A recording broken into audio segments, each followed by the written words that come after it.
So last time, February 14, nag-share po ako ng Wednesday service dito. Ano pong topic ko nun? Ang dali tandaan. Siyempre, February 14 yan. Hindi na tayo lalabas sa love. And tonight, pinakita kasi sa akin ni Lord talaga na in reality, majority ng mga tao, especially sa panahon, especially in today's generation, is karamihan depressed. Karamihan may mental, hindi baliw yung may pinagdadaanan mentally. Sabi ko nga nung panahon namin, nila press, nung panahon namin, hindi naman nagbago yung hirap ng buhay Mahirap pa rin yung buhay. And hindi ko sinasabi to to invalidate yung mga pinagdadaanan ng bawat isa, kung gaano nahihirapan yung bawat isa, especially in this generation. Ang sinasabi ko lang, nung panahon namin kasi, wala pa social media, wala masyadong wala ka masyadong kausap, sarili mo lang. Yung hirap na pinagdadaanan mo, sarili mo lang It's very seldom na makashare mo sa iba Unless otherwise, we have super someone na talagang, unlike kasi sa generation ngayon, napakaraming iba-ibang social media na pwede mong outlets, ganyan. So hindi ko masasabi na mas mabigat yung problema ngayon kaysa dati. Ngayon lang kasi masyadong open na sa lahat. Ang nagiging risk nga lang kasi nun, minsan, imbis na makatulong, mas nagiging, hindi naman sa weak yung mga tao, no? Parang maramdamin. Kaya yung mga sabi ko nga yung mga panahon dati, yung mga estudyante, pag binato ng eraser sa mukha, okay lang, lalabas lang yan na may chok yung ulo. Uuwi yan, may chok yung mukha. Tatawan lang ng nanay. Totoo, di ba? Kasi mga tough yung mga dati ngayon, parang pag pinagalitan yung bata sa school ng teacher, parang yung teacher parang ang dami, labasan na agad ng cellphone yan. Ready to fire, no? Kaya nangyayari tuloy, hindi naman lahat, pero ang risk lang, hindi ko naman sinasabing kayo, na minsan talagang mas pabata ng pabata, yung nahihirapan sa buhay. Lahat naman. That's why, sabi ko nga, especially as Christians, we are not exempted. Hindi tayo exempted sa pain ng buhay, sa suffering ng buhay, sa hirap ng pinagdadaanan. Especially us. Kasi talaga matindi yung atake sa atin. But tonight, naway sama-sama po tayong pakalmahin ni Lord, sama-sama po tayong i-encourage ni God na whatever it is na pinagdadaanan mo ngayon, sabihin mo man sa akin o hindi, but God knows. Amen? Kung wala kang problema, praise God. Sana masarap ka mag-worship. No? Pag wala kang problema, mabigat ngayon, okay lang. Hindi purihin ang Panginoon Diyos. But somehow, some way or another, I know may pinagdadaanan ng bawat isa. Kaya sabi sa Romans chapter 5, verses 3 to 5, we can rejoice too. Hey, sabi mo nga sa katabi mo, you can rejoice too. Kaya sinasabi nila yung mga Christian, baliw We can rejoice too. When we run into problems and trials, for we know that they help us develop endurance. God is really allowing us to undergo those trials na kailangan nating i-endure. Ang taong hindi dumadaan sa matitinding pagsubok, malamya. Kaya nga sa church may PE rin tama? Sa church, sa school may mga PE rin, may mga physical activities din. And it's very kailangan ng tao na talagang mahirapan sa buhay. And God, sabi God is our Father.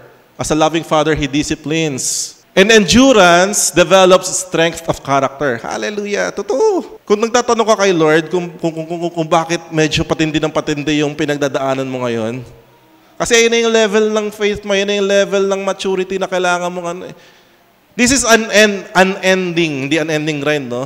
This is unending process of maturity. As long as we're here stepping dito sa earth na to, yung proseso natin ng pagmamature, hindi po matatapos yan. Tama, mali? Ang pinakahuling natin, pag-abutan na tayo ng ating kamatayan or pagdating ng Panginoong Jesus. Sa tingin niyo ba yung mga Hokage natin ng mga pastor, mga bishop na ganyan, wala nang mga pinagdadaanan sa buhay yon? Sa tingin niyo? O mas matindi? Mas matindi kasi hindi na effective sa kanila yung mga simpleng mga atake lang. So, palaki ng palaki. Pero, may promise naman si Lord. It's building us character. And character strengthens our confident hope of salvation. Ganun po talaga. Even Jesus Christ Himself, yung kanyang mga 12 disciples, hindi niya binaby. Binaby ba niya yung mga disipulo niya? Hindi.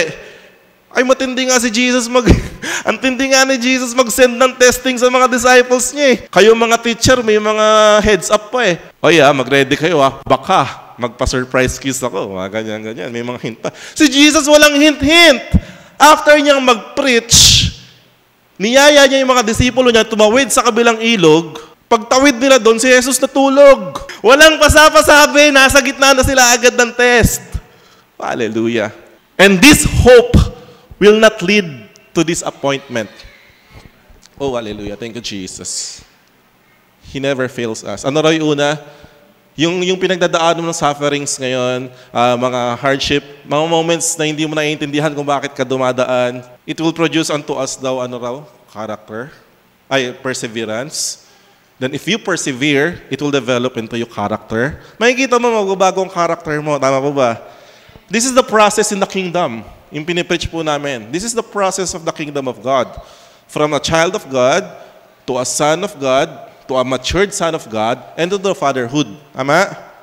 Yes. You will never mature unless talagang nasubok ka ng panahon. Tama? Yes. Na mga matitinding pagsubok sa buhay. Yung iba hindi nagmamature, why? Hindi nila nalalagpasan. Ako, ito prinsipyo ko ever since. Pag ang isang problema recurring,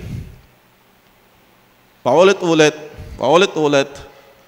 ibig sabihin kasi hindi mo na magtatagumpayan. Once napagtagumpayan mo yung problema na yan, hindi na effective sa'yo yan. Darating ulit yan, pero wala nang dating sa'yo. Tama? Hallelujah. Now, ang sabi, ano yung dulo? Ano yung dulong product ng mga suffering? Hope. Amen po ba? Sa dulo, hope. Hope ang lalabas sa atin. Hope pala yun. And this hope daw will not lead to disappointment. For we know how dearly God loves us. Because He has given us the Holy Spirit to fill our hearts with His love. So last time I preached about love. Sabi natin, faith, hope, love, and the greatest of this is love. Ngayon, hope naman tayo. And our title for tonight is Hope Will Never Disappoint. Can we all bow our heads and let's pray?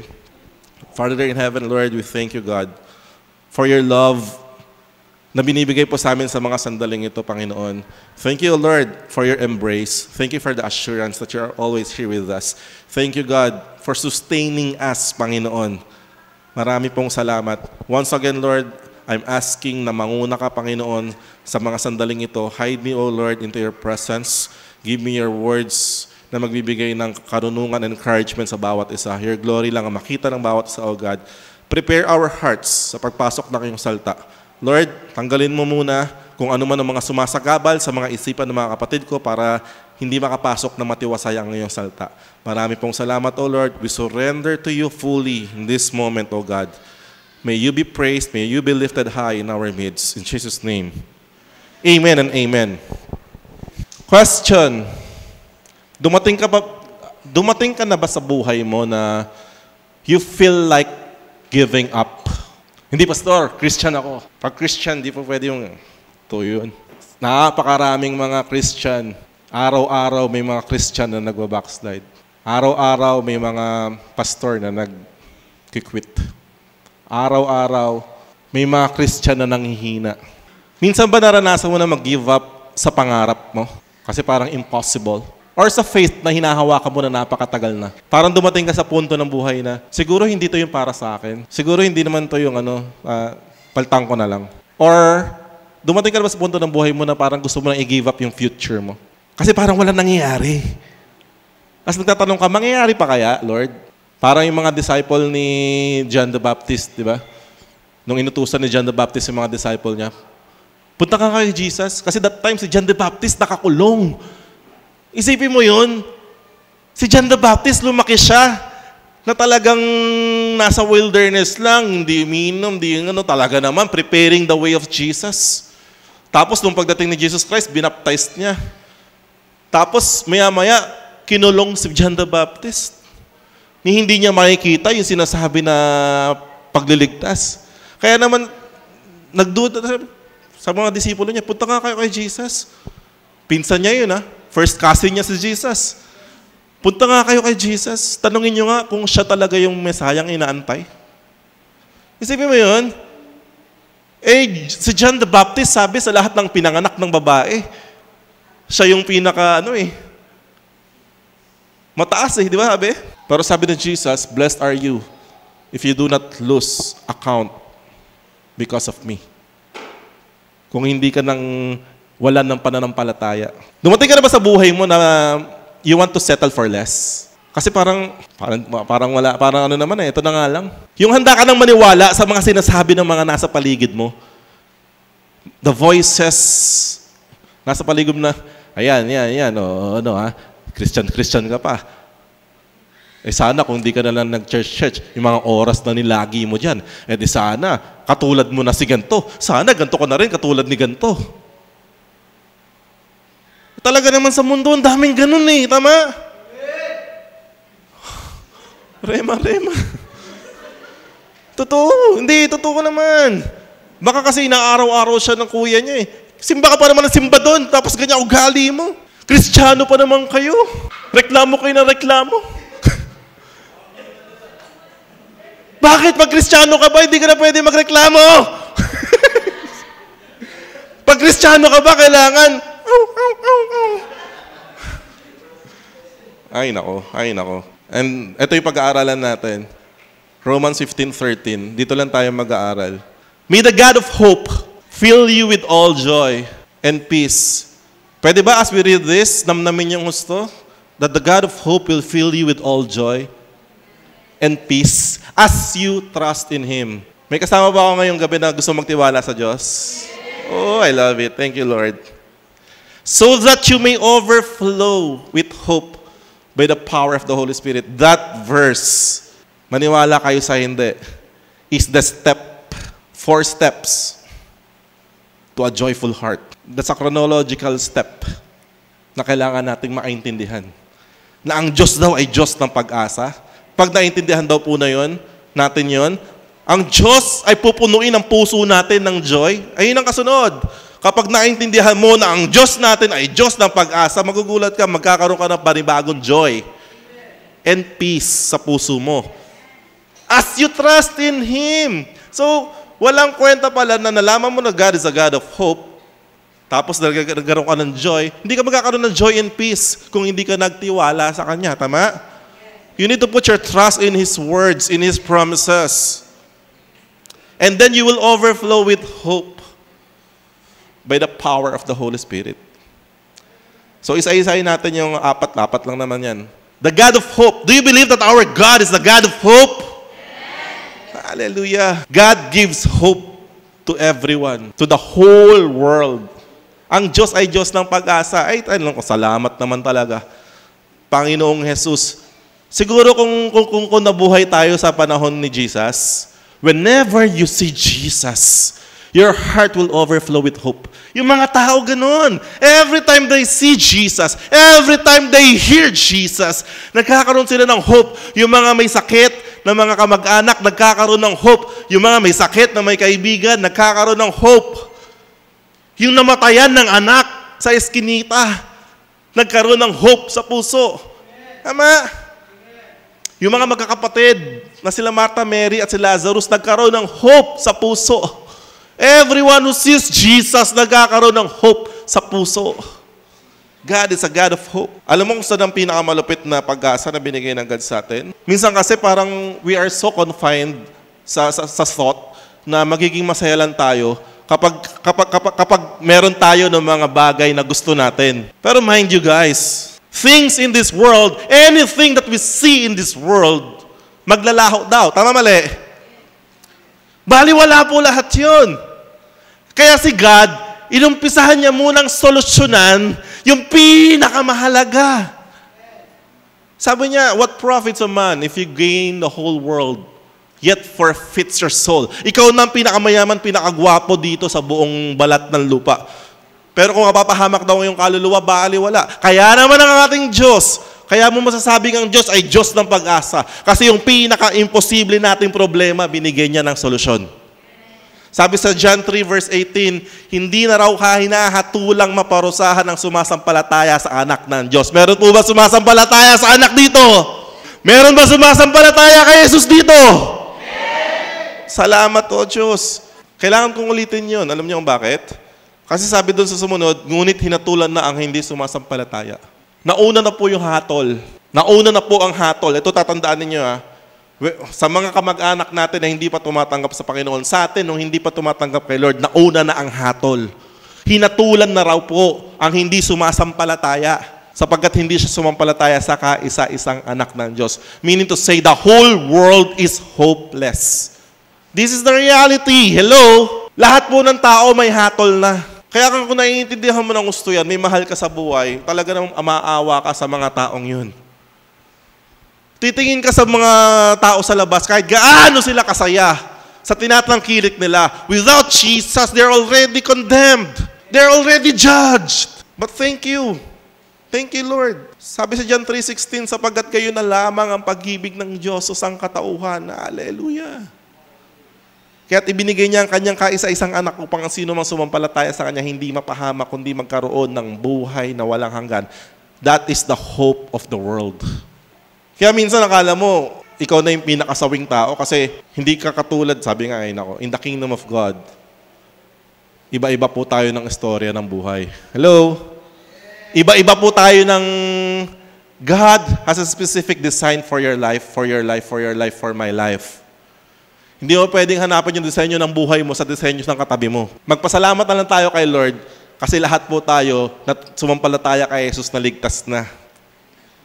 Sabi sa John 10:10, dumarating ang magnanakaw para lamang magnakaw, pumatay at manira. Naparito si Jesus upang ang mga tupa ay magkaroon ng buhay, ng isang buhay na masagana at ganap.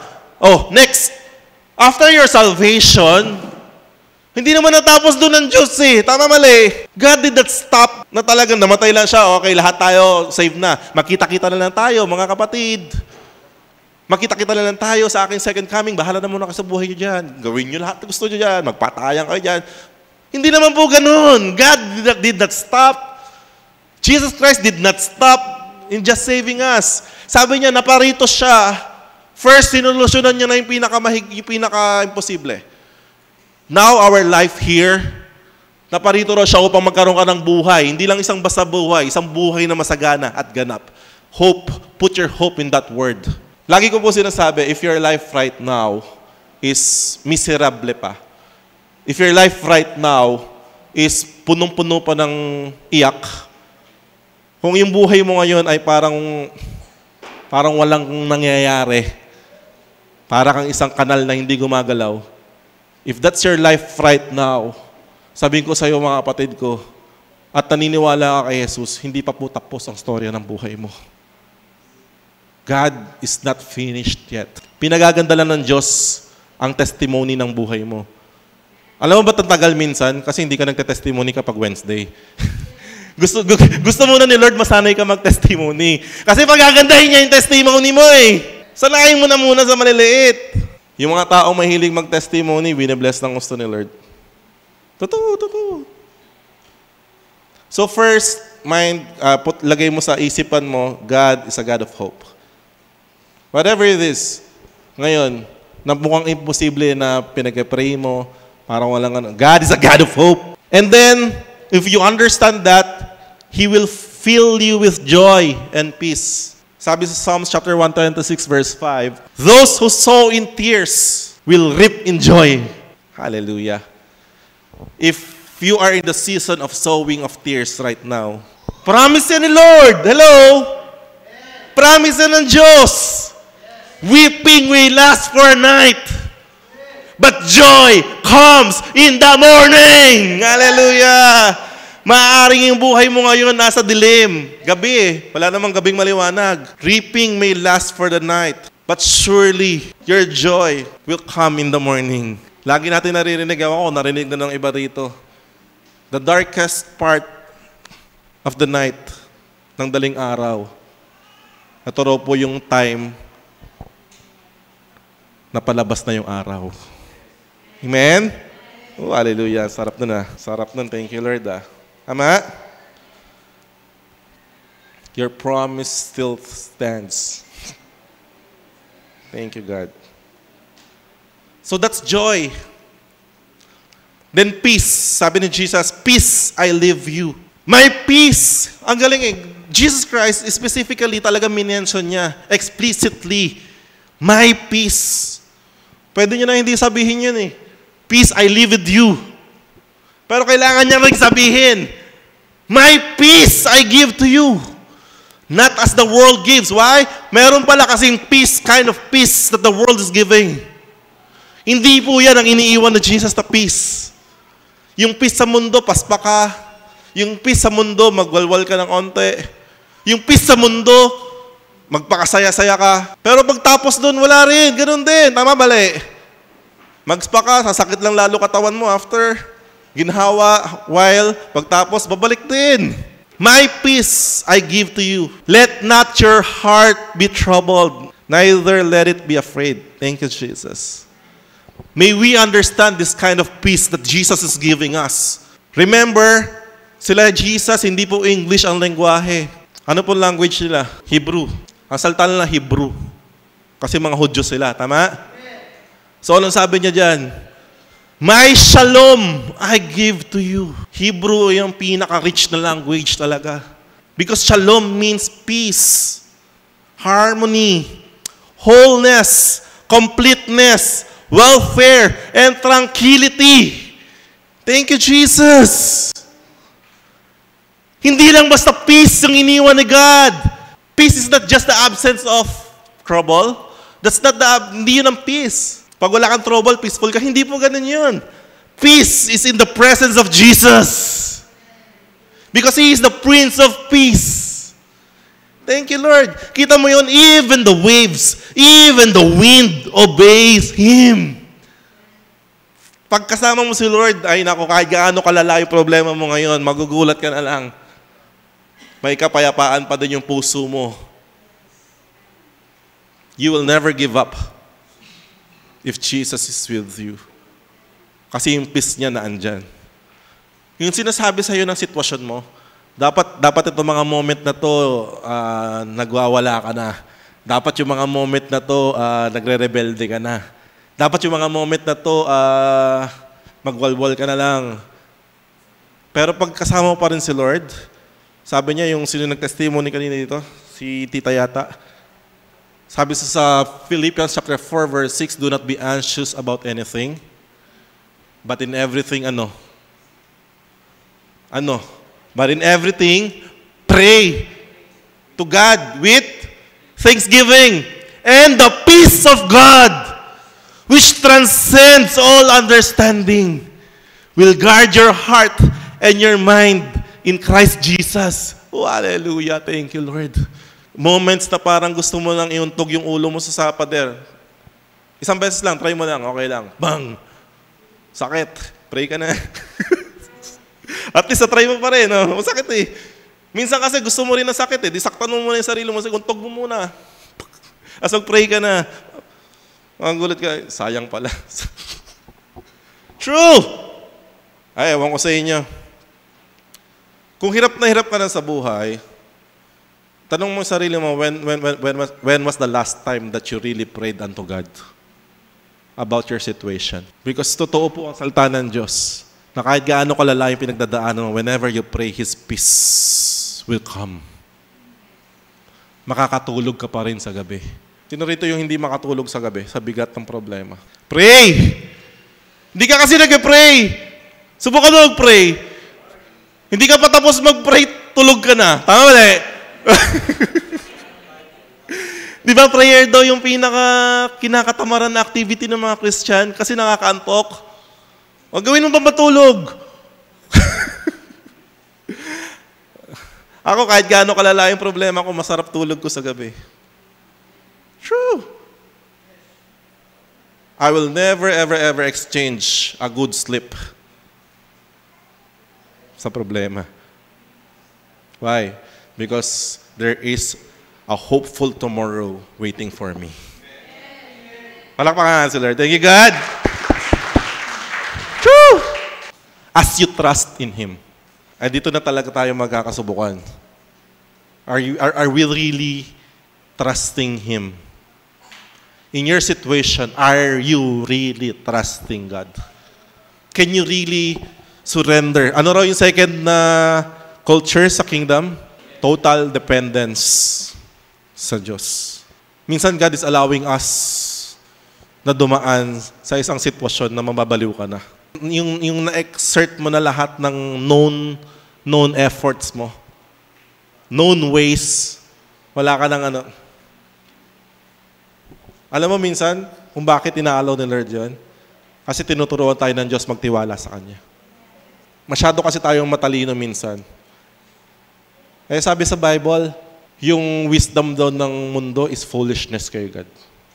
Ay, ewan ko sa inyo. Bible nagsabi nun. Kaya nga, ako matalino ako dati. Okay na yung dati na lang. Ngayon, wala na ako yung pagmamalaking talino. Wisdom na lang ng Diyos. Ayun na lang talaga. Kasi sabi naman, if you want to boast, boast in the Lord. At hindi ko ikakahiya yun. Why? Kasi yung wisdom ng Diyos, wala po yung, ay nako, mas matalino pa sa matalino yun. Ay nako. Yung wisdom ng God, pwede kang iiwas sa isang sitwasyon na ikaalanganin mo.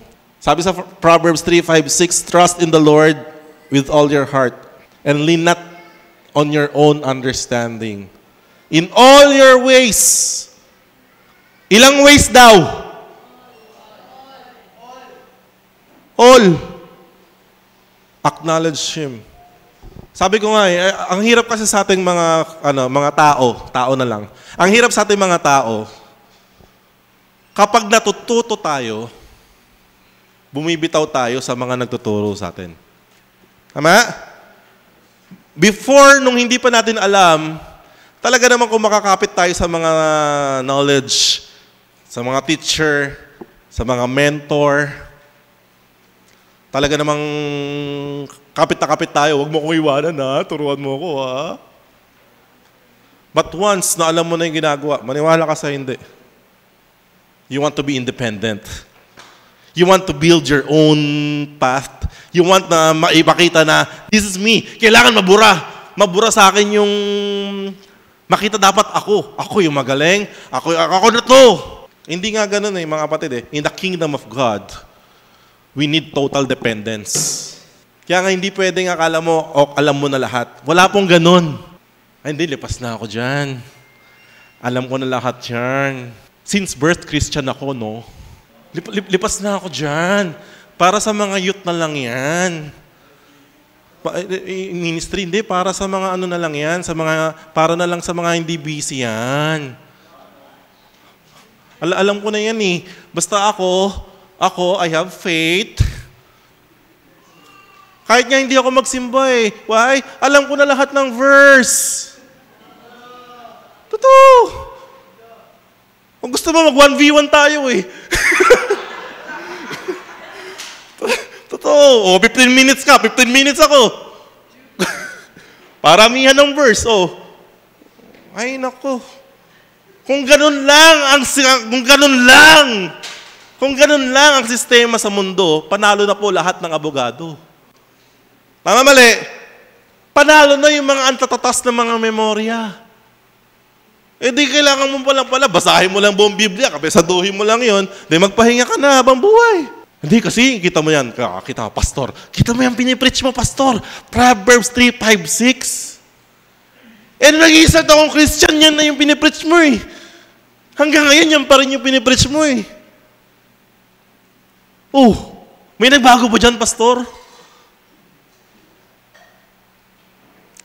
Sabi po sa Hebrews chapter 4:12, the Word of God is living and active. It's living and active. It can penetrate daw, even to the dividing of soul and spirit. That's the Word of God.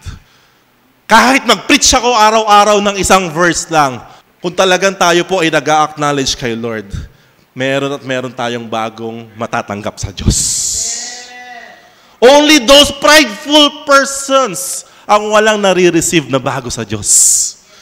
Why? Puno eh. I know I'm filled to be emptied again. The seed I receive. Ano raw gagawin?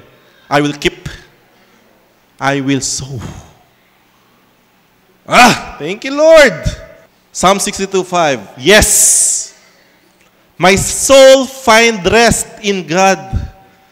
My hope comes from Him. In Jesus' name, amen. Hey, listen. In your situation, kanina ko pa sinasabi kahit gaano kalala yan, kung dumating ka na sa punto ng buhay mo na, Lord,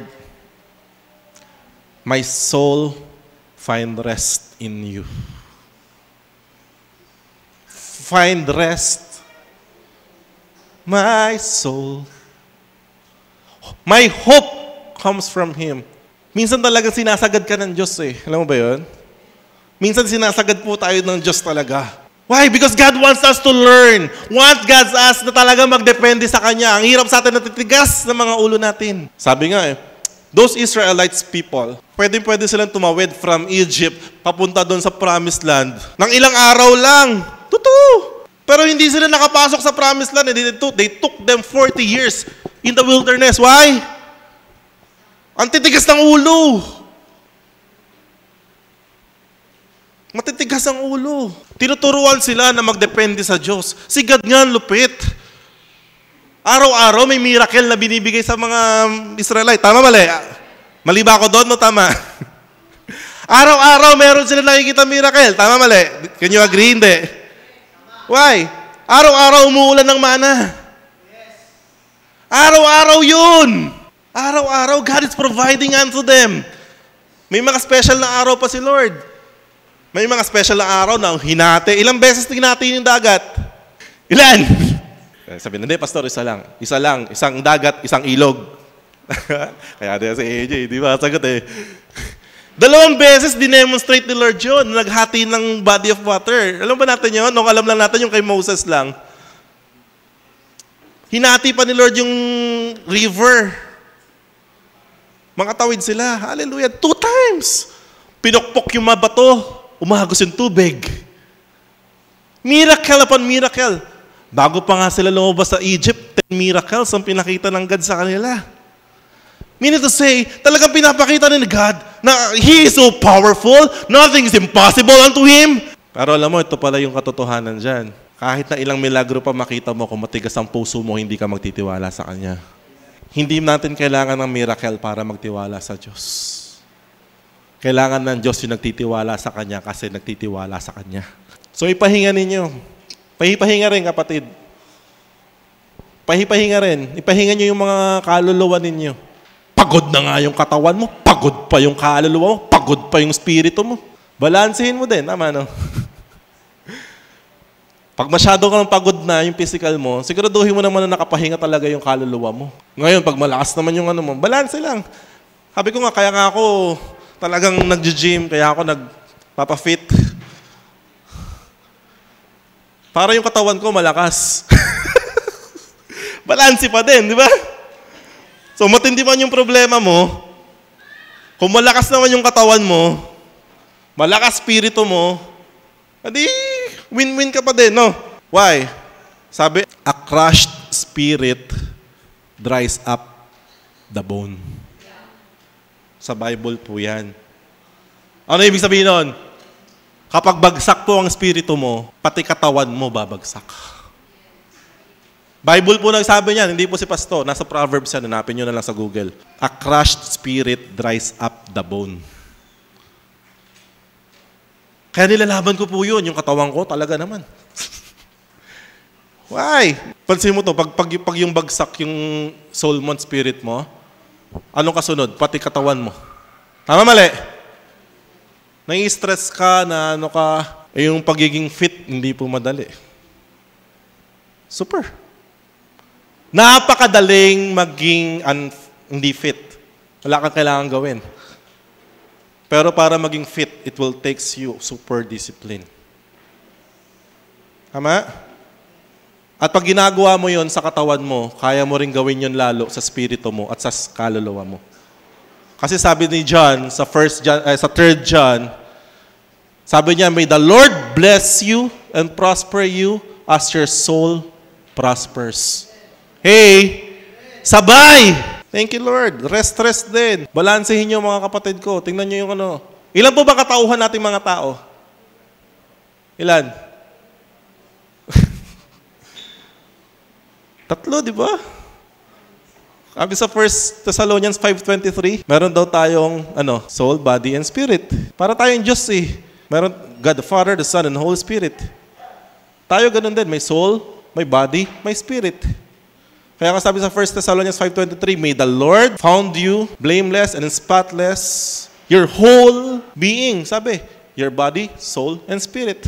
Kaya balansehin po natin. Kita mo to, pag yung puro spirit ka naman, yung talaga naman.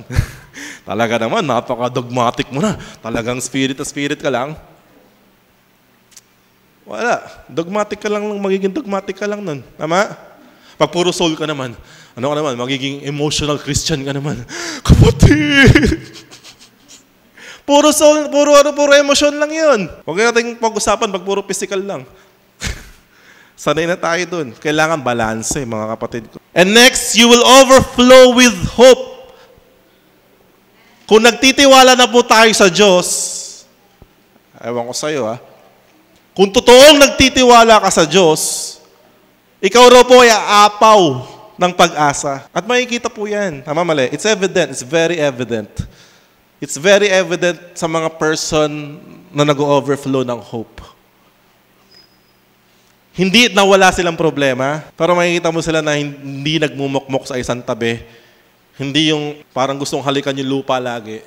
Sabi ko nga lagi mga kapatid, you can be super vulnerable in the presence of the Lord.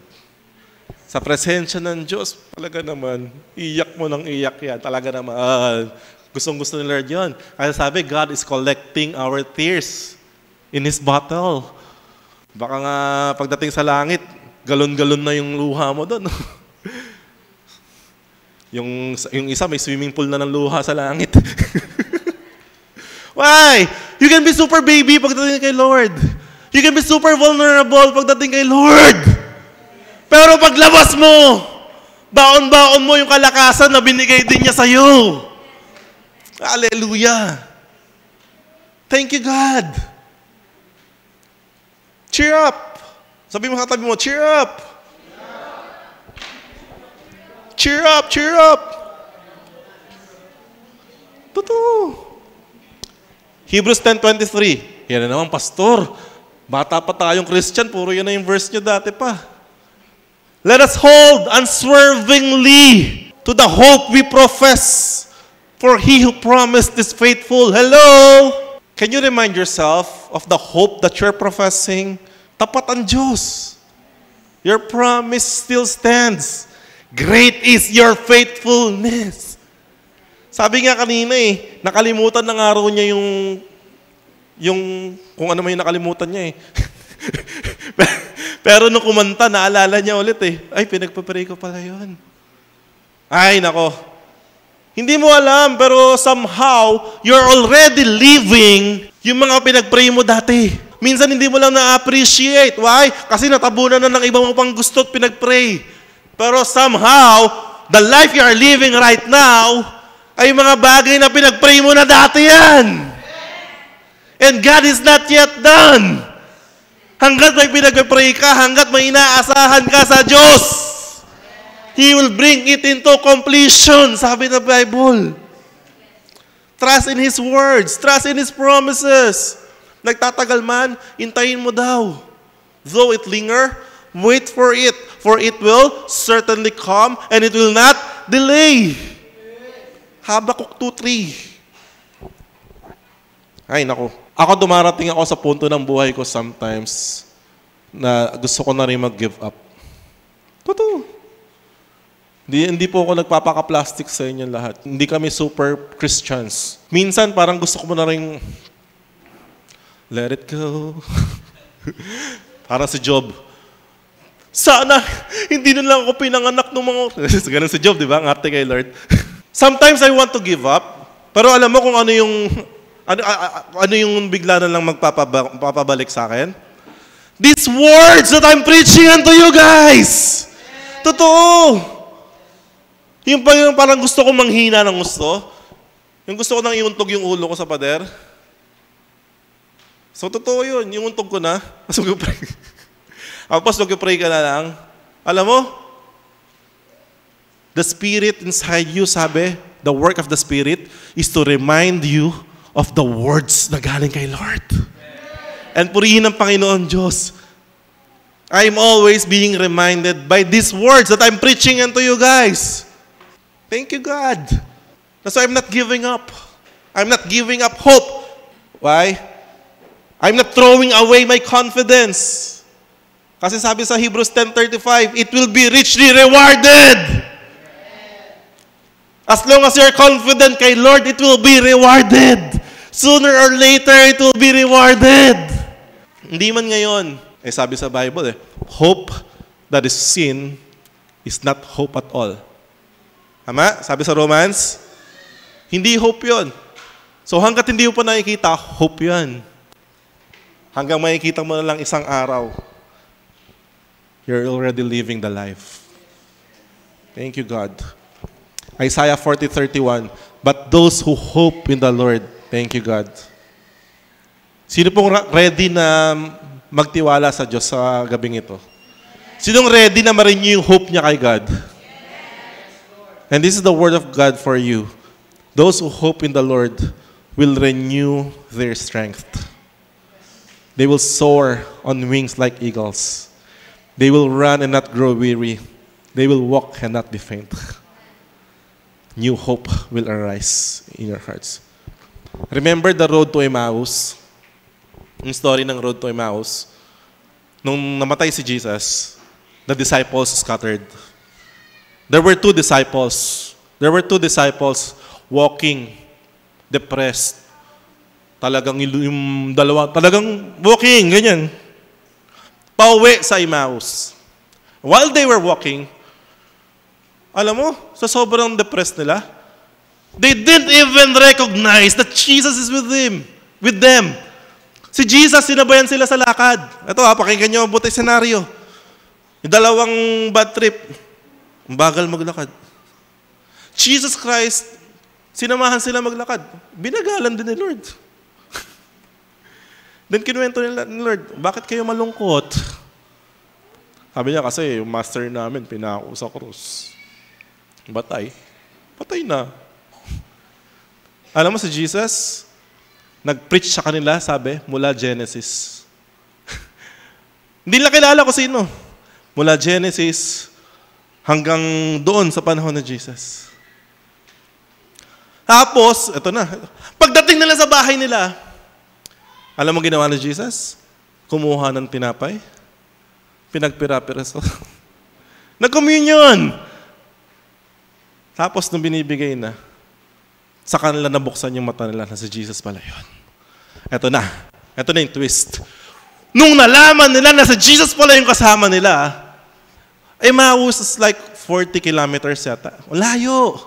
O 22 kilometers, parang ganyan.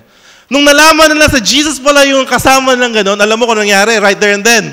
Tumayo yung dalawa, ano ginawa? Bumalik sa Jerusalem. Oh, hallelujah! Strength will come. Strength will arise as you hope in the Lord. Thank you, God. Panibagong kalakasan sa mga umaasa sa Diyos. Panibagong kalakasan. Minsan nakala mo pagod na pagod ka dahil sa dami ng trabaho mo. Minsan nakala mo pagod na pagod ka dahil physically pagod na pagod ka. Minsan di mo alam pagod na pagod ka kasi drained na yung espiritu mo. Totoo po. If you are puno ng hope kay Lord, strength arise as you hope in the Lord. Thank you, Jesus. And lastly, we will close in this by the power of the Holy Spirit. This is none about us. Wala po, hindi po sa atin. Hindi dahil bumangon tayo, naging malakas tayo ulit, nag-serve tayo ulit, nag-offering tayo ulit, tumugtog tayo ulit. Hindi, wala po tayo dun. It's all about God's love. It's all about the power of the Holy Spirit within. Sino nagpapaalala sa atin? Holy Spirit. Sabi ko nga mga kapatid, you're so blessed if there are someone na nagre-reach out sa'yo, someone na nag-comfort sa'yo, someone na pinapaalalahanan ka. But if there is no one, there is still the Holy Spirit inside you.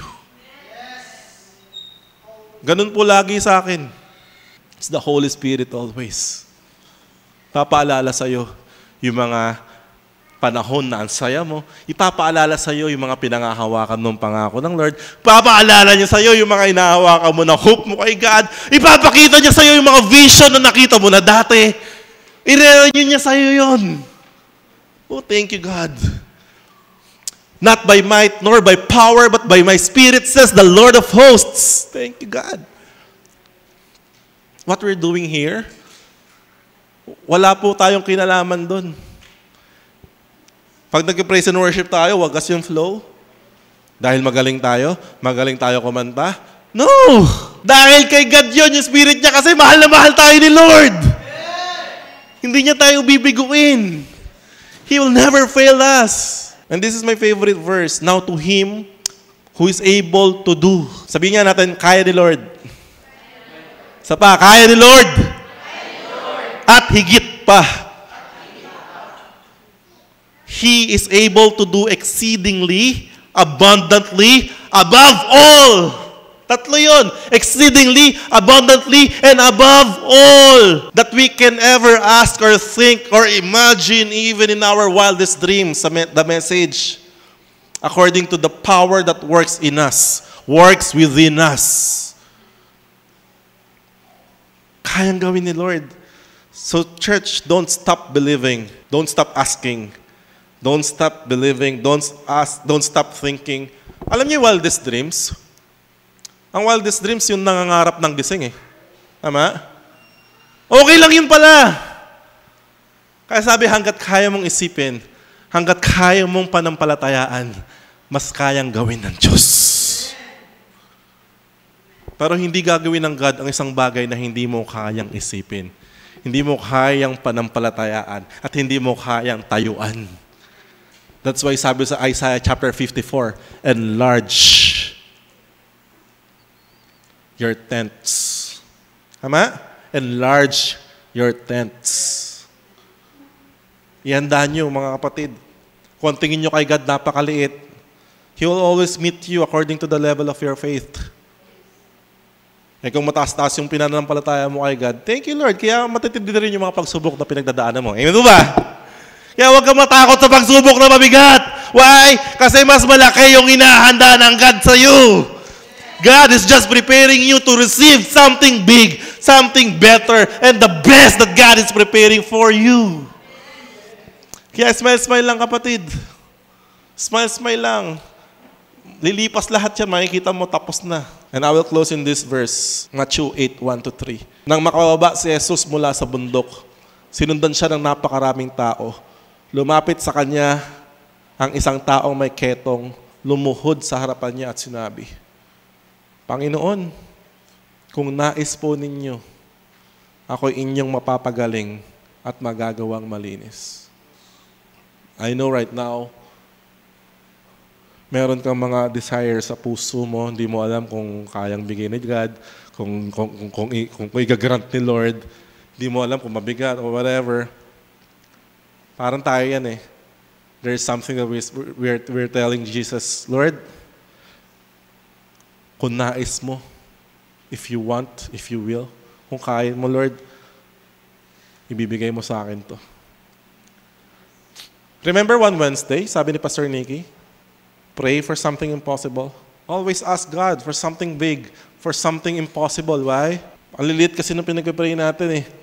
Kaya pag dumadating sa atin, akala natin galing sa kalakasan natin. Thank you, Lord. Ano sabi ni Jesus? Hinawakan siya ni Jesus at sinabi, oo, nais kong gumaling ka at maging malinis. At gumaling at luminis nga agad ang ketongin. Church, put your hope in Jesus. Put your hope in His love. Put your hope in His words. Put your hope in Him as you look at Him. Whatever it is, oo, mabigat, only you and Lord knows. Okay na yun, sapat na yun, tama?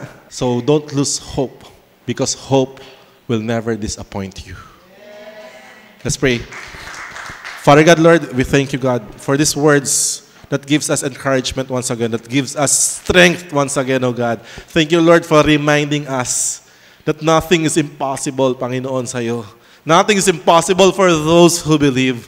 Right now, God, ipakita mo, Panginoon, ang iyong kapangyarihan sa buhay ng bawat isa, na kayang-kaya mong gawin at higit pa ang anumang mga pinag-pray ng bawat isa. Thank you, Lord. Thank you, God. I believe, Lord, na talaga tinuturuan niyo lang po kami in any situation that we may have right now. Iba-iba kami ng mga karanasan, iba-iba kami ng pinagdadaanan, pero lahat po kami, Panginoon, ay pinoproseso mo lamang para maging handa kami sa wagas na pinaghahandaan mo para sa amin. Marami po salamat, Lord. I pray, O Lord, that your glory will be seen and revealed in the lives of my brethren right now, Panginoon. Marami pong salamat. May these words na pag-aralan namin, hindi lang namin basta makalimutan paglabas dito, God.